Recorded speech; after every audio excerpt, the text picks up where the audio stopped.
الرحيم بسم الله والحمد لله والصلاة والسلام على رسول الله وعلى آله وصحبه أجمعين. Welcome back to our Sirah class. Everyone, we took a break in Ramadan and we will continue to go over the life of the greatest human being to ever walk on earth. As I said on the very first day of our class in September, one of the keys to understanding the Quran is to understand the career of the man who served as its delivery system. One of the unique characteristics about Muhammad Sallallahu Seerah was that it's not just about him. It was also about those individuals who don't have a voice. It was about those people who we think are not important. It was about the entire community. His seerah captures the reality of an entire society brought face to face with divine revelation. That's one of the reasons why the lessons of his life are especially important. That's one of the reasons why studying seerah is really important. Another reason why seerah is important is because he sallallahu alaihi wasallam teaches us that Islam doesn't just deal with the abstract theological concepts of society, but with real society, with all of its flaws, the difficult issues, but he sallallahu alaihi wasallam would confront these real issues, these concrete issues. He would be with the people. He would not fly over the people. He listened to the people. And those of you who have been taking my seerah class, you know that I am not a traditional teacher in which we go to chapter 1 and then we complete it, then we go to chapter 2, then we complete it. We don't just stick to the curriculum. We have to take a break from the syllabus because we have to get life right. We only get one chance at life, and we got to get it right. Another reason why seerah is important is because Muhammad sallallahu alaihi wasallam wasn't just concerned about justice for his people. He wasn't just concerned about justice for the Quraysh. He wasn't just concerned about justice for the Banu Hashim. He wasn't just concerned about justice for the Arabs. He was concerned about justice for the Arabs and the non-Arabs, for the Muslims and the non-Muslims. اعدلوا هو أقرب للتقوى. Be just. That is closer to taqwa. Black people have been oppressed for over 400 years. It's similar to the oppression of Bani Israel during the time of Musa and Harun. Us non-blacks, we have another opportunity, a golden opportunity right in front of our eyes to stand up for what's right. And brothers and sisters, there is no more just cause right here, right now in the US than for standing for the Bani Israel of this land. We need to become the Musawi in the US of America, whether you're black, whether you're not black, because Allah says, وَلَقَدْ كَرَّمْنَا بَنِي آدَمَ. We have honored the children of Adam. He didn't say we have honored the light-skinned children of Adam. We have honored all children of Adam.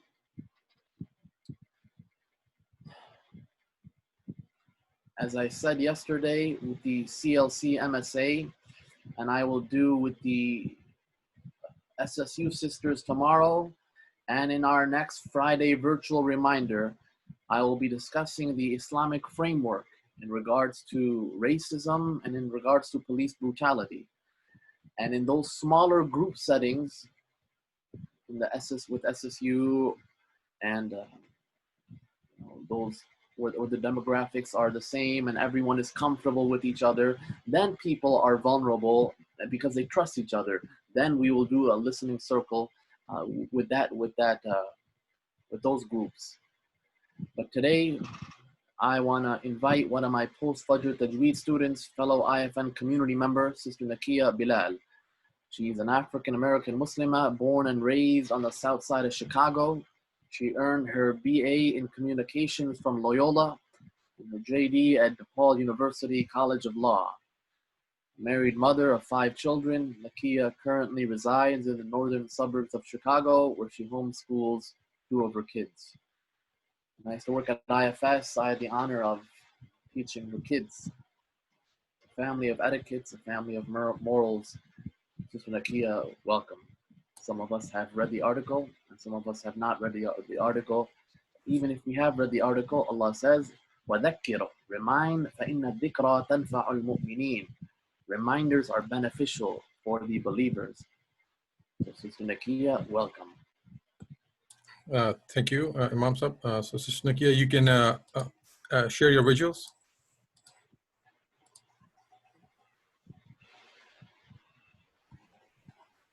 السلام عليكم ورحمة الله وبركاته. وعليكم السلام.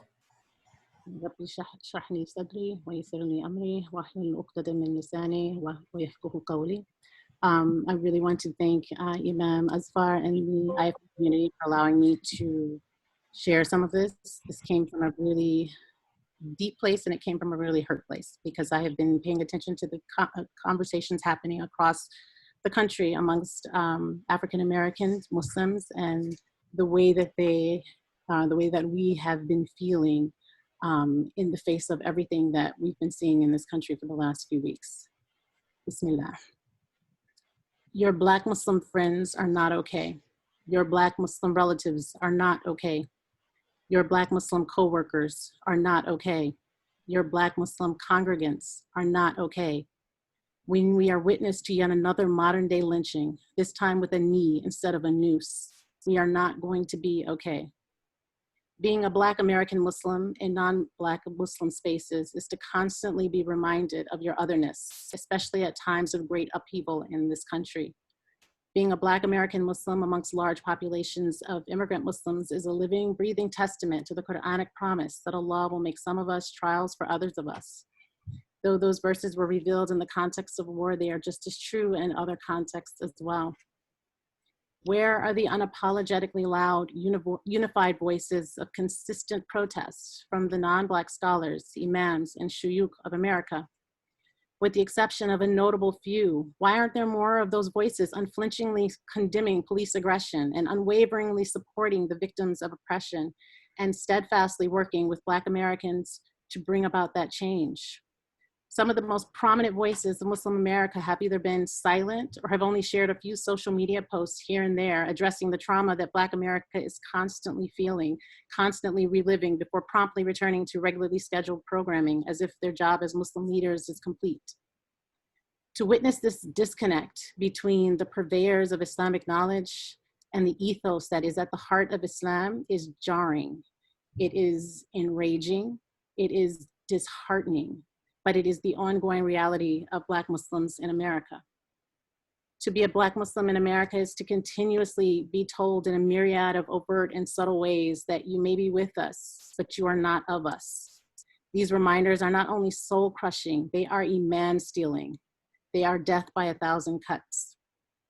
So to my non-Black Muslim brothers and sisters, the ones who don't understand why these issues should be front and center for all of our communities, have you ever reflected on the fact that the story that Allah in his book calls the best of stories is at its heart the story of a boy stolen from his land to be transported into and sold into slavery in a foreign land?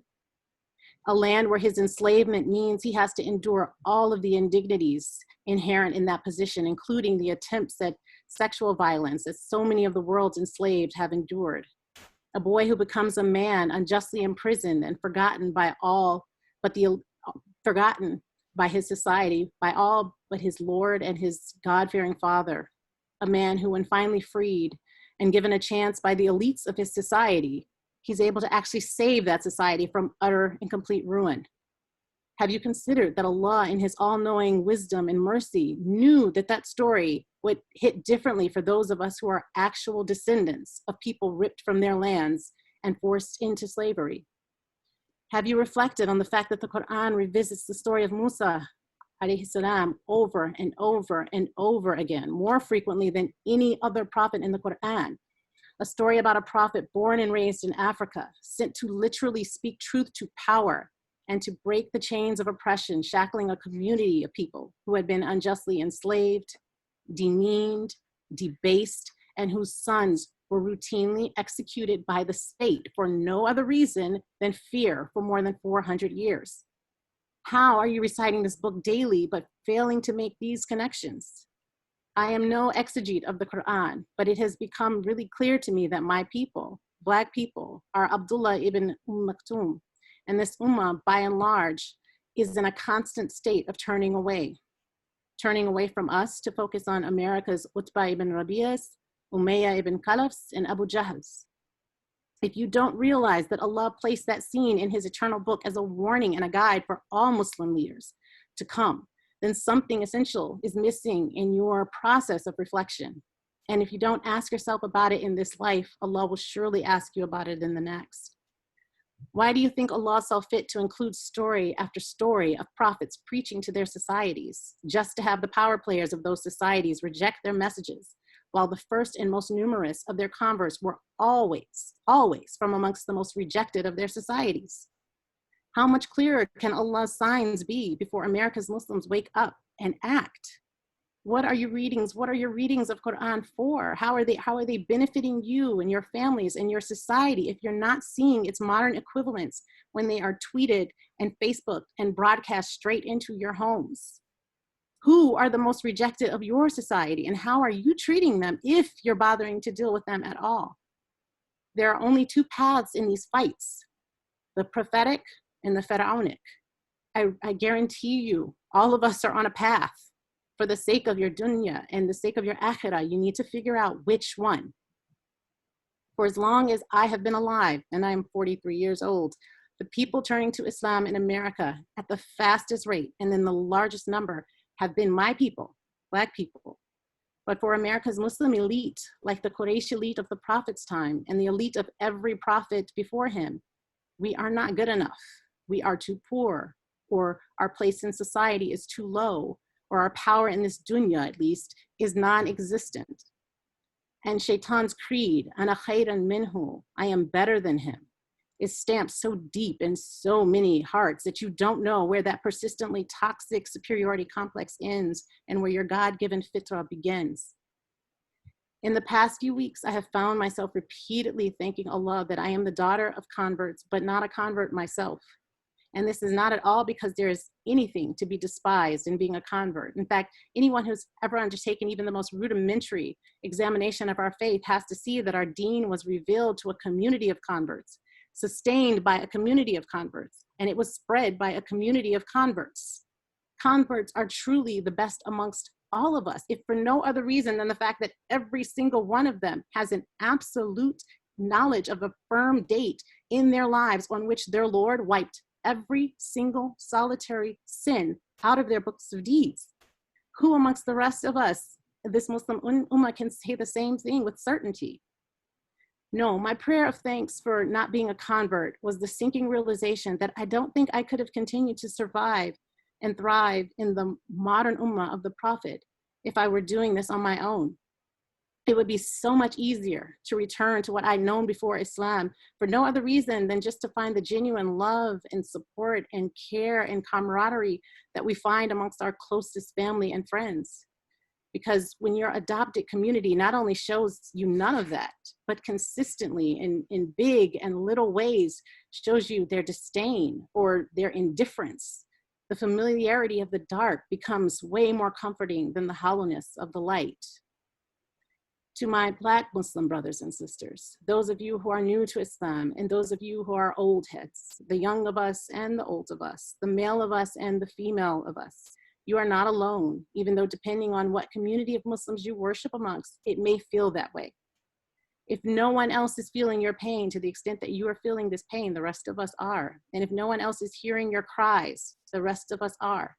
And if no one else seems to see what has happened, what is happening, what will happen, and see them as the personal tragedies for you that they are, the rest of us do. Even if we're not together in physical community, we are out here and we are your community too. And we are hurting together. We are struggling together. For some of you, your community's response or lack thereof may be your last straw. You may want to separate yourself from people who don't see you or your pain. The people who you may feel your Islam will never be good enough for, or for whom you will never be good enough. I feel you. And I think you take whatever time you need and space, but you please, please must hold on to Allah. He is always near. He is with you, whether you're in the streets, in the boardroom, in the workplace, in the classroom, or at home. And he's with you when you're the victim of microaggressions and outright aggression. He has you, he hears you, and in his infinite mercy, he has promised to answer the call of the oppressed, and not the Muslim oppressed, not the Arab oppressed, not the Southeast Asian oppressed, but all of the oppressed, regardless of religion, race, ethnicity, or gender. Our God has got us even when the people who claim him do not. Know that he hears us and he's with us, so hold tight to him, his messengers, and his book. The Quran is speaking directly to us, our condition, our history, our present, and our future. Mine it for its gems. Use it for its support. Take comfort in its promises. We do matter to each other and to Allah, if to no one else. Our lives matter and our deaths matter. So while you struggle to free us, whether you're in the streets or you're on your prayer rug, keep praying for us. We aren't just the children of Adam. We are the Adams of our time, the ones made of black clay, living in a world of arrogant beings who think they are better than us for the most inconsequential and ephemeral reasons. May we be gifted the strength of Adam, alayhi salam, the wisdom of Adam, alayhi salam, the faith of Adam, alayhi salam, the humility of Adam, alayhi salam, the consistency of Adam, alayhi salam, and the reward of Adam, alayhi salam. Pray for the Yusufs of our time, the ones who are being locked away as the cameras roll, and the ones who are already sitting in dank cells throughout the country, calling on their Lord, the ones who have recently been released or soon to be released, the ones who are now desperately searching for the community of believers who will not only help them stay firmly on the Sirat al-Mustaqim, but will actually give them the support they need to allow them to ascend in their societies to the benefit of their societies. The way the Prophet Yusuf alayhi salam was blessed to ascend in his. May they be given the depth of faith of Yusuf, the mental fortitude of Yusuf, alayhi salam, the patience of Yusuf, alayhi salam, the wisdom of Yusuf, alayhi salam, and the reward of Yusuf, alayhi salam. Ameen. Pray for the Musas of our time, the ones who have made mistakes in their past, and they have good reason to fear death at the hands of the state, but call on their Lord anyway, asking for his assistance. They grab their brothers and their sisters, they get to work, knowing that whatever gets thrown at them, he's got them. May they always speak truth to power as Musa did. May they be given the knowledge of self and knowledge of community that Musa alayhi salam had.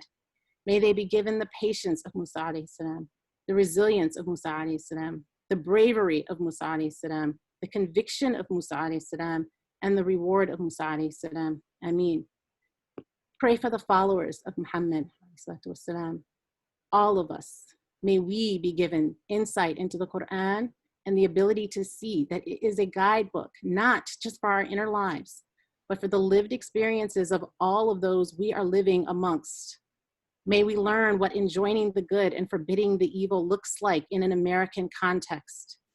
May we come to understand that these things are not limited to the good and the evil of our day-to-day lives, but that the good and the evil that are perpetrated by the societies that we actually live in as well. May we be guided towards upright action that allows us to roll up our sleeves and get to work, continuing the legacy of the prophets, alayhi salatu wasalam, and speaking truth to oppressors and rooting out oppression wherever it's found. And if we don't know where to find it, may we be blessed with the humility to turn to the leadership of those who do. May we reflect the status of the beloved as a mercy to this world in our every word, our every post, in our every action. I mean, pray for our people, all of our people, not just the ones who have found Islam, but the ones who may never get the chance because they are too busy trying to survive America's knees on their necks. Assalamu alaikum wa rahmatullahi wa barakatuh. Walaikum assalam, Sister Nikia. MashaAllah, we enjoyed your talk. It moved all of us, and I'm glad you're here. Sooner or later, and inshallah, we look forward to working with you in the future as well. And we inshallah will welcome you to come and join us and share your thoughts and experiences with us. Welcome again. Imam, so please go ahead, and I'll meet you now.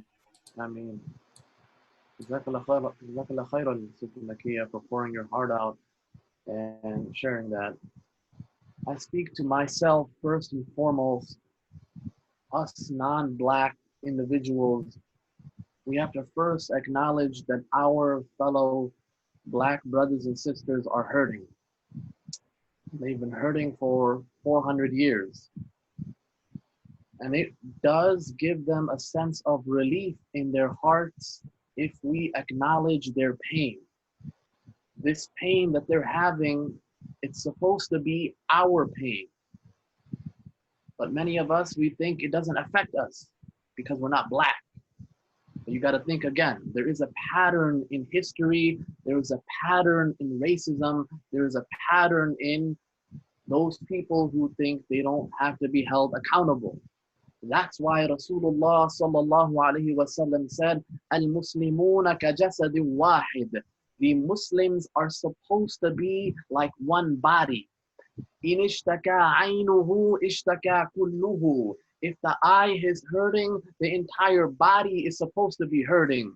وَإِنِ اشْتَكَى رَأْسُهُ اشْتَكَى كُلُّهُ. And if the head is hurting, the entire body is supposed to be hurting. So my dear respected brothers and sisters, my non-Black community, brothers and sisters, if it's not painful for you, if it didn't hurt you right here when you watch George Floyd get murdered, then my advice to you is to educate yourself on the history of the first Muslims in America.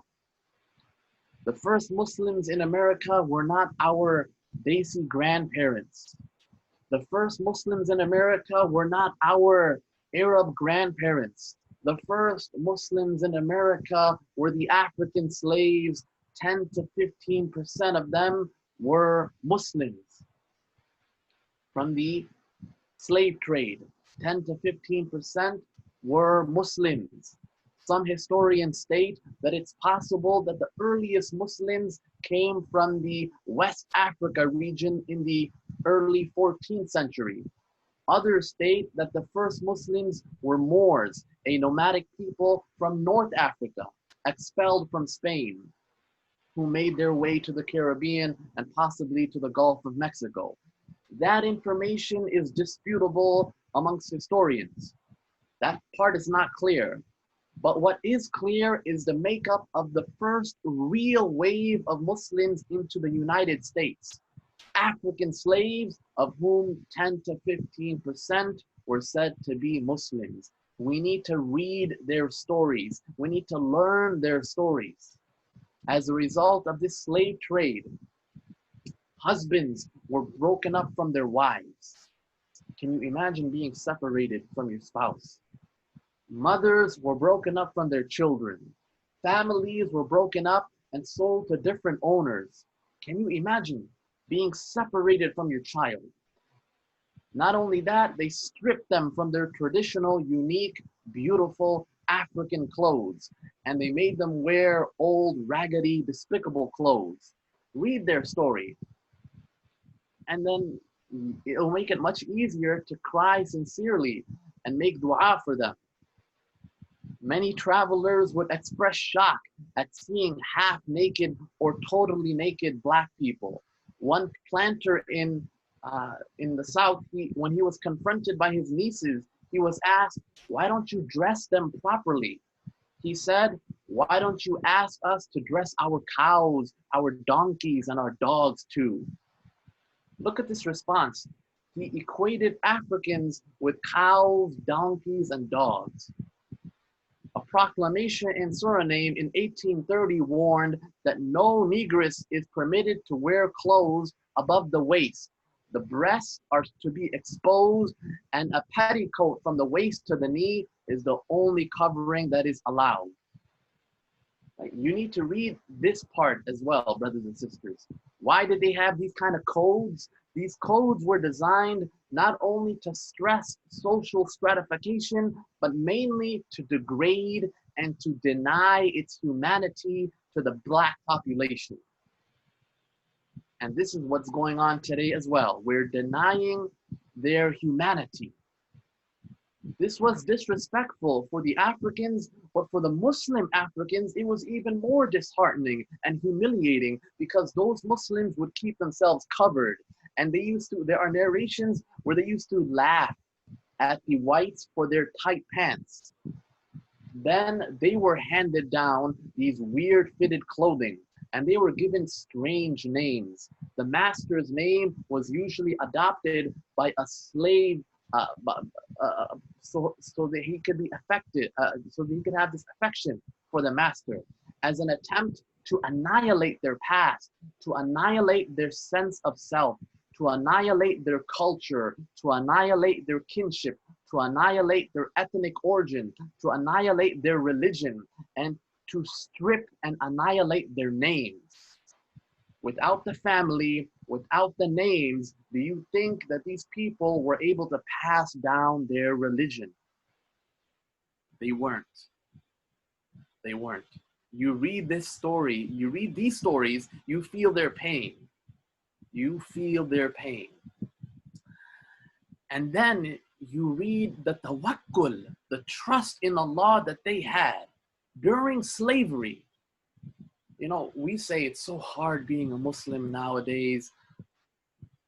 We have to do this. I have to talk to my employer about praying salah at work. Compare your struggle with the struggle of the first Muslims in America. How they maintained their lifestyle, they maintained their clothing, how they tried to maintain their demeanor and their religion. Father Sandoval and other European and American observers wrote in 1620, the Muslims were more united amongst themselves than the other nations. The Muslims, the African Muslims, were more united amongst themselves than the other nations. Charles Ball, an educated African slave, he's a Christian. He writes in his autobiography, I know several people who must have been, from what I have since learned, Muhammadans. They used to call Muslims Muhammadans. Though at that time I had never heard of the religion of Muhammad, there was one man on this slave plantation who prayed 5 times a day. This man was turning his face to the east when in the performance of his devotion. The point I'm trying to make is, according to historians, there were Muslims living in America as early as 1730. 1730. Read their stories so that it's easier to sincerely make dua for our dear brothers and sisters. Let us synchronize our hearts. Let us sincerely make a collective dua for our dear brothers and sisters. اللهم صل على محمد وعلى آل محمد كما صليت على إبراهيم وعلى آل إبراهيم إنك حميد مجيد اللهم بارك على محمد وعلى آل محمد كما باركت على إبراهيم وعلى آل إبراهيم إنك حميد مجيد Ya Allah, Ya Allah, our hearts have been ruptured. Ya Allah, we have a lot of built up anger. Allow us to use this anger in the manner which you are pleased. Ya Allah, allow us to use our anger in the manner which you are pleased. Allow us to use our anger in the manner which you are pleased.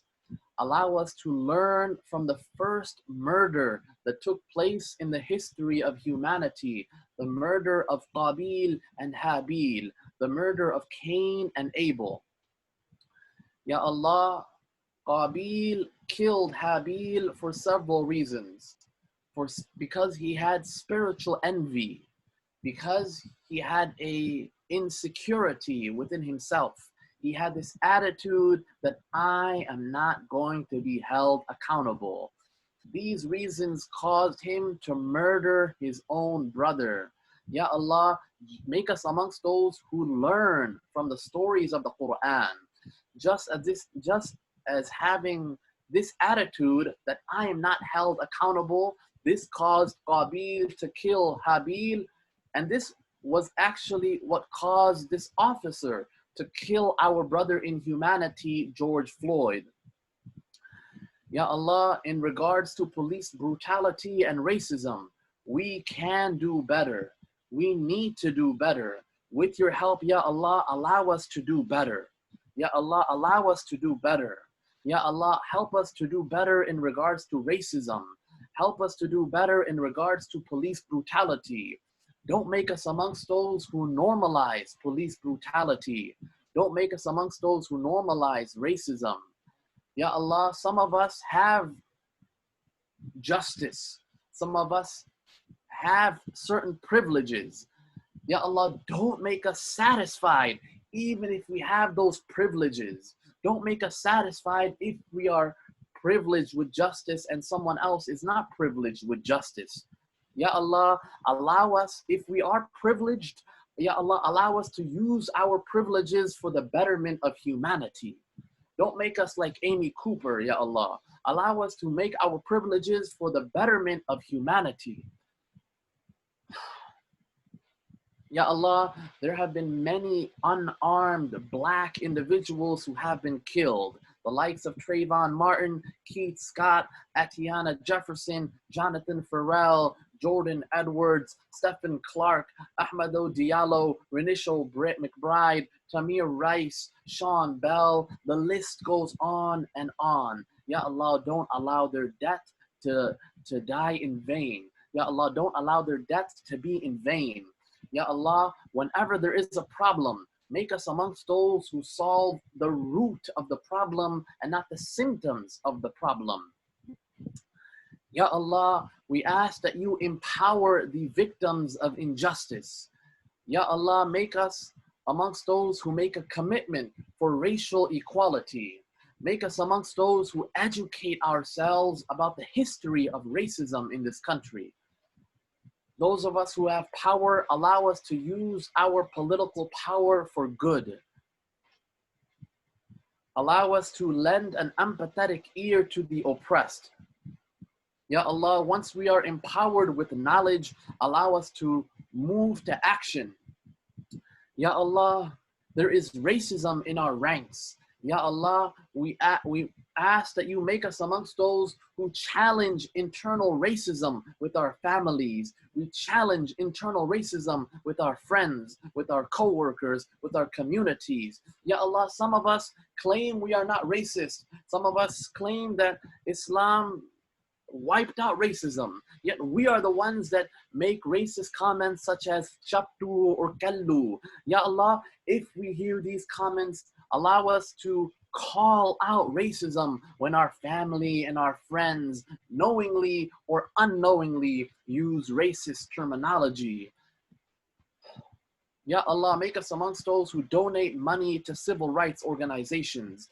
Allow us to use our influence and talk about Black Muslim leaders with our circle of influence.